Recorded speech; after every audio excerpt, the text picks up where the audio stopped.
पाक फौज के 2 साबिक अफसरों को फौजी एहलकारों को बगावत पर उकसाने के इल्ज़ाम में सज़ा सुना दी गई है। आदिल राजा को 14 साल कैद जबकि हैदर रज़ा मेहदी को 12 बरस कैद बामुशक्क़त की सज़ा सुनाई गई है। आदिल फारूक राजा और हैदर रज़ा मेहदी को फील्ड जनरल कोर्ट मार्शल के जरिए फौजी एहलकारों को गद्दारी पर उकसाने, जासूसी, रियासत की सलामती और मफाद को नुकसान पहुँचाने से मुतालिक ऑफिशियल सीक्रेट्स एक्ट की खिलाफ वर्जी के इल्ज़ाम में मुजरिम करार दिया गया है।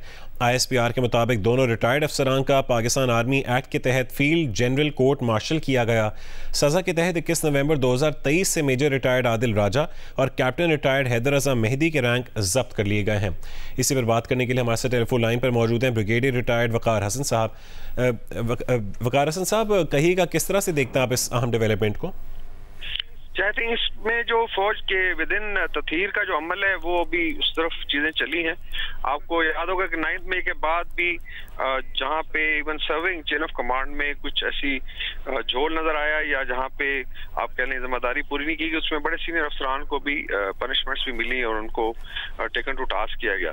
रिटायर्ड ऑफिसर्स का विद इन पाकिस्तान तो चीजें मैनेज हो रही हैं। बाहर ये बैठे हुए हैं, ये भगोड़े हैं बेसिकली और अजीबो गरीब किस्म का एक नैरेटिव चलाते रहे और ना इसमें को आई थिंक इनका बड़ा सिग्निफिकेंट कंट्रीब्यूशन थी कि ये इंसाइट करें वायलेंस, लोगों को उकसाएं इस पे जलाओ घराव पे, और जो किसी भी मुल्क में आई थिंक मजहब मार्शल में अलाउड नहीं है। और फिर I think mainly it was के आर्मी की चेन ऑफ कमांड को भी अटैक किया जाए और उसके बाद अंडरमाइन करके खुदा ना खासा बगावत की सिचुएशन क्रिएट की जाए। उसको रेजोनेट काफी किया, इंडियन मीडिया ने किया और दोनों ये स्पेसिफिकली आदिल राजा और जो हैदर मेहदी ये पेश थे इसमें।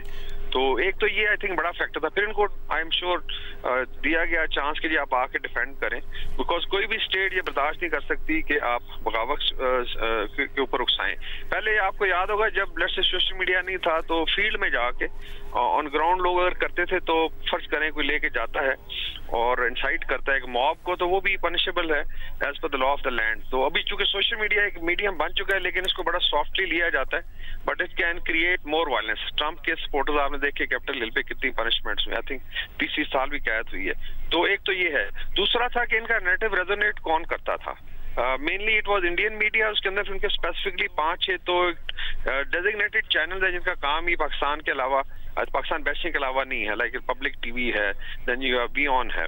तो ये लोग रेजोनेट करते थे और इंडियन नैरेटिव फिर हैदर मेहदी और आदिल राजा रेजोनेट करते थे, जिसका मतलब कनेक्शन था। फिर प्रूव हुआ कि इसमें एक दो कॉल्स पकड़ी गई जिसमें they were talking to Research Analysis Wing के जो करता धरता है मीडिया में, तो उनसे मशवरे भी कर रहे थे और इसका मतलब नैरेटिव शेयर होता है रेगुलरली। और आई थिंक तीसरी बड़ी सिग्निफिकेंट चीज ये है कि वेस्ट में कमाना, सर्वाइव करना, फैमिली को पालना बड़ा मुश्किल काम है। मतलब बड़ा आई थिंक लंदन और कनाडा में या नॉर्थ अमेरिका में आप बैठे हैं तो अगर आप 8-8 घंटे सिर्फ सोशल मीडिया चला रहे हैं और यूट्यूब पे बैठे हैं तो फिर एक बड़ी क्लियर चीज नजर आती है कि somebody is feeding you। And I am sure इनको स्पेशली भारत की एजेंसियां और बाकी हो सकता है कुछ और होस्टाइल एजेंसियां कर रही हूँ।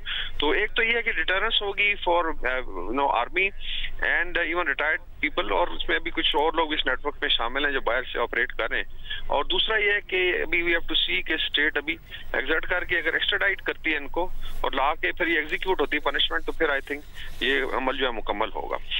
ठीक है, बहुत शुक्रिया ब्रिगेडियर रिटायर्ड वकार हसन, दिफाई तज्ज़ियाकार, जियो न्यूज़ से गुफ्तगू करने के लिए।